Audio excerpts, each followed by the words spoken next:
حضرت علی رضی اللہ عنہ نے فرمایا، شہد کے سوا ہر میٹھی چیز میں زہر ہے اور زہر کے سوا ہر کڑوی چیز میں شفا ہے۔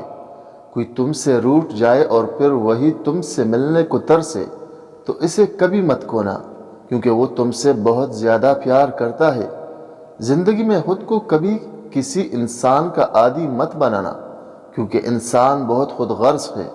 جب آپ کو پسند کرتا ہے تو آپ کی برائی کو بھول جاتا ہے، اور جب آپ سے نفرت کرتا ہے تو آپ کی اچائی کو بھول جاتا ہے۔ دوست کی غلطی ریت پر لکھو تاکہ پانی اسے مٹا دے، اور دوست کا احساس پتھر پر لکھو تاکہ کوئی اسے مٹا نہ سکے۔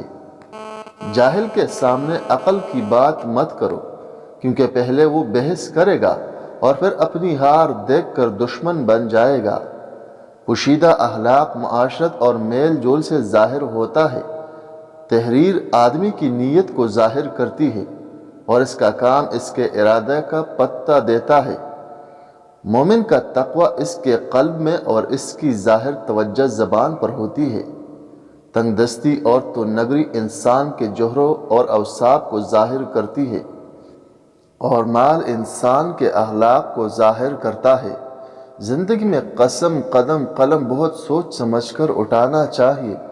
الفاظ ہی سب کچھ ہوتے ہیں، دل جیت بھی دیتے ہیں اور دل چیر بھی دیتے ہیں۔ ظاہر کے فساد سے وطن بگڑتا ہے، اور نیت کے فساد سے برکت دور ہوتی ہے۔ ایمان باعث نجات اور عافیت سے زندگی پرسکون بسر ہوتی ہے۔ گمراہی بری چیز ہے، اور ضرورت کے وقت بات نہ کرنا عاجزی ہے۔ جس کام سے عاجز ہونے کا اندیشہ لاحق ہو، اس کام کو ہاتھ نہ لگاؤ۔ عاجزوں کی مدد کرنا اللہ تعالیٰ کے عذاب سے تمہارے لیے جائے پناہ گاہ ہوگا۔ دنیا تو ایک خواب ہے جس پر مغرور ہونا باعث ندامت ہے۔ جب دل کی آنکھیں اندھی ہو تو ظاہری آنکھوں کی بینائی ہرگز پیدامند نہیں ہو سکتی۔ حضرت علی رضی اللہ عنہ نے فرمایا کہ جس شخص کو 5 نعمتیں مل گئی وہ سمجھ لے کہ مجھے دنیا کی سب نعمتیں مل گئی۔ شکر کرنے والی زبان، ذکر کرنے والا دل، نیک بیوی، سہولت کی روزی، مشقت اٹھانے والا بدن۔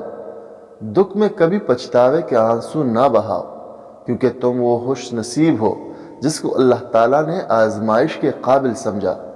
کسی کی نعمت کی ناشکری نہ کرو، کیونکہ حقیقت میں ناشکرا پن سب سے بڑا اور گھٹیا قسم کا کفر ہے۔